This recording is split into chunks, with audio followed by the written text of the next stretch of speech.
Welcome back. Today we're diving into another account from Mongolia, exploring ovoo spirits, the guardians of mountain passes and sacred crossroads. These aren't just piles of stones, they're living shrines, and the spirits that dwell within them demand respect. A group of university students learned this the hard way during a road trip that turned into something they still can't explain.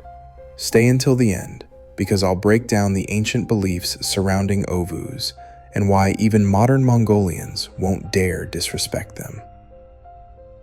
2024. 5 students from the National University in Ulaanbaatar decided to take a road trip to Lake Kovsgol in the north. Let's call the driver Erdin, a confident 23-year-old who'd borrowed his uncle's old Russian van for the trip. They set out early on a Friday, packed with camping gear and enough supplies for the journey. The drive is about 700 kilometers, mostly unpaved roads winding through valleys and over mountain passes. Around noon, they reached a mountain pass. At the highest point stood an ovoo, a large cairn made of stones, wood, and offerings, with blue kadag scarves tied to branches.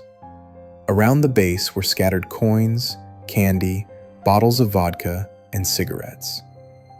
There was a worn path circling the ovoo where travelers traditionally walk clockwise 3 times to pay respects and ask for safe passage. Erdin pulled over. "We should give these guys an over. We should walk around it for luck." One of the girls, Tuya, agreed. But one guy, let's call him Bold, laughed. "Come on, that's just superstition." Bold stayed in the van, scrolling his phone. The other 4 walked clockwise around the ovoo 3 times, tossing coins as they passed. Tuya noticed all the vodka bottles were empty. Erdin grabbed a half-full bottle from their supplies and placed it on the ovoo. They continued driving. Let me explain what an ovoo represents. These cairns have existed for thousands of years, rooted in shamanic traditions. Mongolians believe certain places are inhabited by spirits of the land that control weather and protect travelers. An ovoo serves as both shrine and communication point. Tradition demands you stop, walk around it clockwise 3 times, and leave an offering. In return, the spirits grant safe passage. But if you disrespect an ovoo, damage it, steal from it, or ignore it, the spirits become vengeful, causing accidents, storms, or disorientation. About an hour after leaving the ovoo, dark clouds rolled in unnaturally fast. Within minutes, rain hammered the van. Erdin slowed to a crawl. The dirt road had turned to slick mud. Then the van lurched and died. The engine wouldn't restart. Everything looked fine mechanically, but it wouldn't start. They were stranded. No cell signal.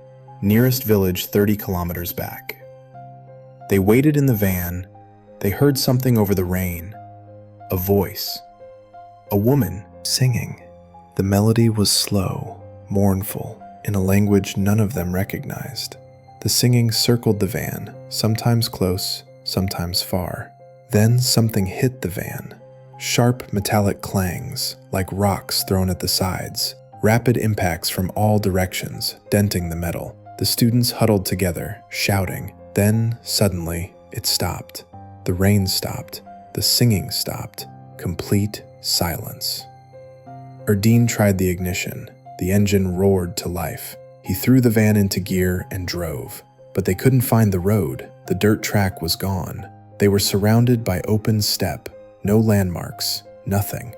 After 20 minutes, they crested a hill and saw something that made them go cold. Ovoo. They were back at the mountain pass, parked in the exact same spot, but the offerings were gone. Coins, candy, scarves, all vanished. The ovoo was bare, just stones, and standing on top was a figure, human-shaped but translucent, like heat shimmer, impossibly tall, at least 3 meters. It had no distinct features, just a vague outline, and it was looking directly at them. Grabbed everything valuable, money, food, cigarettes, even his phone, He got out, approached the ovoo slowly, and placed everything at the base. "We're sorry," he said aloud. "We meant no disrespect. Please, let us pass safely." The figure didn't move. Erdine backed away and climbed into the van. He started driving, and this time, the road reappeared. They drove 3 hours straight without stopping until they reached the town of Erdenet. Here's what still haunts them. When they checked their phones later, they found photos they didn't take, time-stamped during the storm. Photos of the inside of the van, taken from impossible angles, from above, as if someone was floating near the ceiling. And in one photo, visible in the rear window reflection, was that figure, standing behind the van, watching. The group never made it to Lake Kovskol. They turned around and drove straight back to Ulaanbaatar. Bold dropped out of university and moved back to the countryside. He doesn't use smartphones anymore, doesn't travel. Erdine stops at every single ovoo now, walks the circle 3 times, leaves generous offerings. And Tuya consulted a shaman, underwent cleansing rituals, and now carries protective stones everywhere. The spirits of ovoos aren't malicious, they're protectors who enforce rules. In Mongolian belief, the land itself is alive, conscious, deserving of reverence. Even today, you'll see modern SUVs stopped at ancient ovoos, drivers in business suits walking the traditional circle. Because some traditions aren't superstition, they're survival. What do you think happened? Let us know in the comments below. And don't forget to subscribe for more true ghost stories from across Asia. Spirits guard crossroads and mountain passes, but there are places in Mongolia where even locals fear to tread. Places where the boundary between worlds has worn dangerously thin.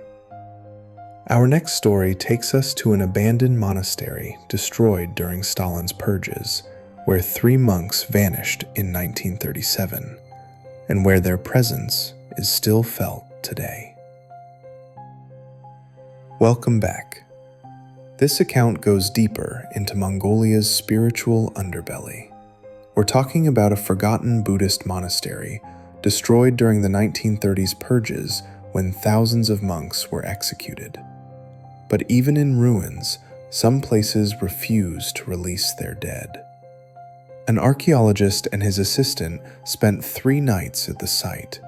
Only one came back, and what he brought with him suggests that some prayers, once spoken, echo forever. In June 23, a researcher from the Mongolian Academy of Sciences, Dr. Chulun, received permission to excavate the ruins of Sangiin Dalai Monastery in far eastern Mongolia. The monastery had housed 40 monks before the 1937 purges. His goal was to document the ruins and recover artifacts before the site eroded further.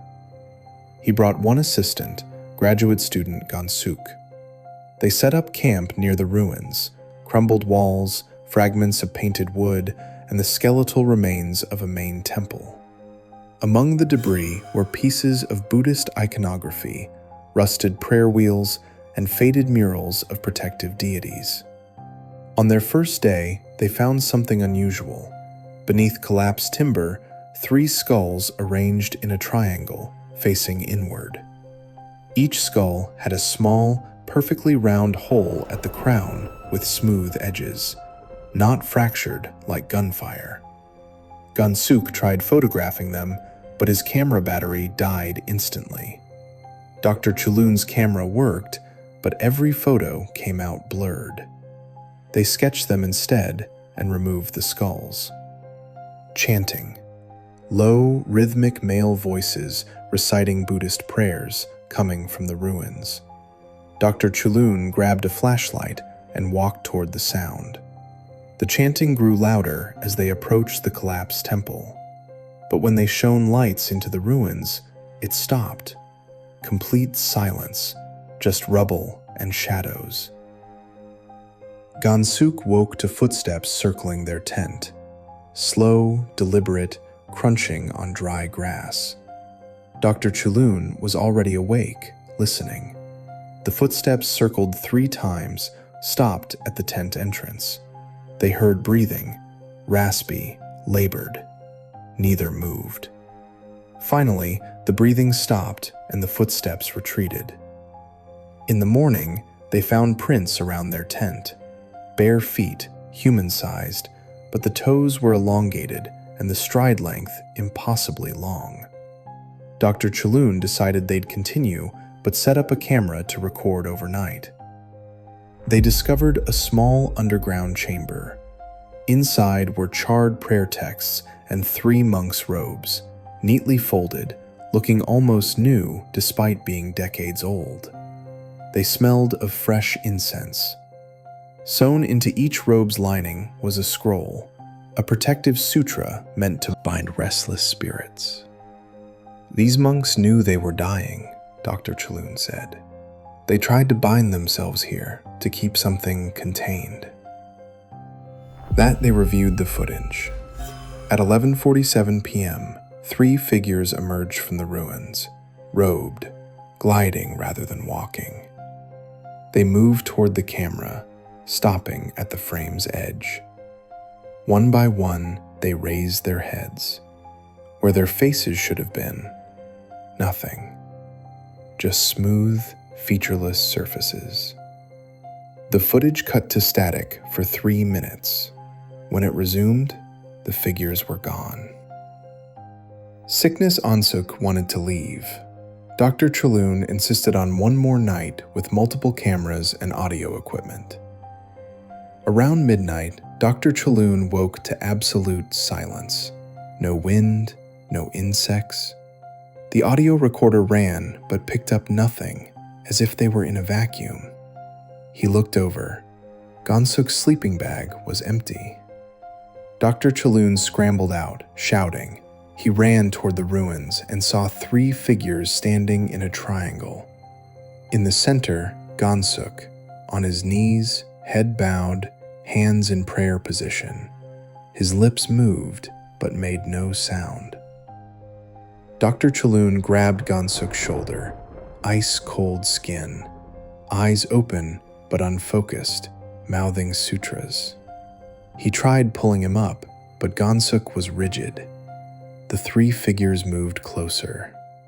Dr. Chelun started reciting the Tara mantra his grandmother taught him.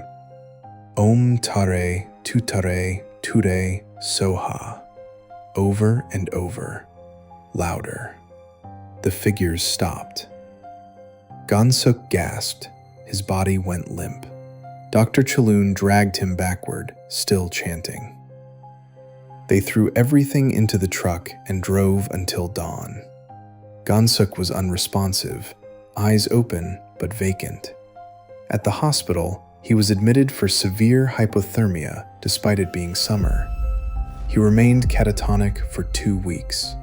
When he spoke, he remembered nothing after falling asleep. But he had dreams. 3 monks asking him to stay, to complete their prayers, to take their place. Buddhist lamas performed rituals to release whatever had attached to Gansuk. It took months, but he recovered physically. He left academia, moved back to his family's gur, and refuses to discuss the monastery. Dr. Chelun tried returning 6 months later with a larger team and a lama, but they couldn't find it. Using GPS coordinates and satellite imagery, the ruins of Sangiin Dalai Monastery have vanished. The area is now empty steppe. No stones, no artifacts, no evidence it existed. Except for Dr. Chelun's photographs, notes, and recordings. And in those recordings, if you listen during the static, you can hear 3 voices chanting in perfect unison. Prayers with no beginning and no end. In Mongolian Buddhism, certain rituals bind spirits to fulfill unfinished duties. The 3 monks may have performed a self-binding ritual, trying to protect or contain something. But bound spirits grow restless when disturbed. Dr. Chelun and Gansuk interrupted a ritual ongoing for 86 years. What do you think happened? Let's get the footage today. Subscribe about the More Than Self, but the basis had just one. What of course, things continue into there, but fully back in this video. And don't forget to subscribe for more true ghost stories from across Asia. The monks bound themselves between worlds, unable to move on. But not all spirits in Mongolia are human. Some are older, stranger, remnants of beliefs predating Buddhism. Our final story takes us to a sacred lake where a tradition of offerings has been kept for centuries, and where one family learned what happens when you break that tradition. The Loose of the Sacred Lake. This final story is about a family, generations deep in tradition, who thought they could modernize. The Loose are water spirits, protectors of lakes and rivers. They're neither good nor evil, but they demand respect and offerings. For decades, the Batar family kept this tradition, until 2022, when the youngest generation decided they knew better. What followed nearly destroyed them all. The Batar family had lived on the shores of a small lake in Arkhangai province for 4 generations. They ran a tourist ger camp during summer. The tradition was simple. On the first day of summer, they perform a ceremony at the shore, bring fresh milk, cheese, sweets, and vodka. They'd pour milk into the water, scatter food, place vodka on a stone altar, bow 3 times, and ask the Loose for a safe, prosperous season. In return, the lake provided. Fish were plentiful, water stayed clean, and guests remarked on the peaceful atmosphere. In 2022, the family patriarch, Grandfather Batar, passed away in March, just before summer. He was the tradition keeper who insisted the ceremony must never be skipped. His grandson, Temujin, had recently returned from Ulaanbaatar with modern ideas about running the camp. When the first day of summer arrived, Temujin's mother reminded him about the ceremony. "We need to honor the Loose. It's just superstition. We need to focus on real preparations." His mother protested, but Temujin was firm. The ceremony never happened. Mid-June, fishermen started pulling up dead fish, dozens of perch and carp. Water tests showed nothing unusual. Guests complained the water tasted metallic, bitter. Analysis showed nothing wrong, but complaints continued. Some guests left early. Dujin's 7-year-old daughter, Sarnai, started having nightmares. She'd wake screaming, saying a woman stood in her room, dripping wet, asking for gifts. "She says we forgot. She says we owe her." Other children in the camp reported the same thing. A soaking wet woman with hair covering her face, standing silently by their beds. Nevertheless, a tourist broke his ankle. A ger caught fire. Temujin's uncle, swimming in the lake, felt something grab his leg and pull him under. A hand, cold and impossibly strong. He kicked free with clear finger mark bruises, but no one had been near him. Te went to the lake alone, bringing traditional offerings and performing the ceremony, apologizing for the delay. That night, she dreamt of the Loose, a beautiful woman with skin like polished stone and eyes reflecting the lake's depths. 4 generations kept the compact, and now you forget? The spirit reached out, and Temujin's mother felt icy water filling her lungs. The debt must be paid, if not with offerings, then with life. She woke, gasping, choking, her bed soaked with lake water. Terrified, she woke the family. This time, Temujin listened. They found an elderly shaman who agreed to help. When they explained what happened, her face darkened. "You didn't just forget, you mocked it. You prioritized profit over respect. The shaman performed a full-day ceremony with chanting, burning juniper, and valuable offerings: silver, silk, even a horse. At sunset, she stood at the water's edge and called to the Luce, asking forgiveness. The lake began to ripple despite no wind. The ripples formed a pattern, and in the fading light, they all saw it. A figure rising from the water. Just the suggestion of a head and shoulders formed from the lake itself. The figure watched them, then slowly sank back. The shaman turned to the family. She's accepted, but there's a price. The ceremony must now be performed every full moon by a Batar bloodline member. Miss even one, and the compact is broken permanently. Temujin agreed, and they've kept that promise. Every full moon, without fail, someone makes offerings. The lake returned to normal. Fish thrived, water tasted pure, no more accidents. But they still see her sometimes on misty mornings, a woman's silhouette at the far shore, watching, making sure they remember. The Luce are ancient, tied to the land before human settlement. They control water sources, which means they control life itself. Luce demand reciprocity. You take from the land, you give back. It's a compact, a relationship. Break it, and they restore balance. What do you think happened? Let us know in the comments below. And don't forget to subscribe for more true ghost stories from across Asia. The spirits of Mongolia, whether guarding mountain passes, abandoned monasteries, or sacred lakes, all share one truth.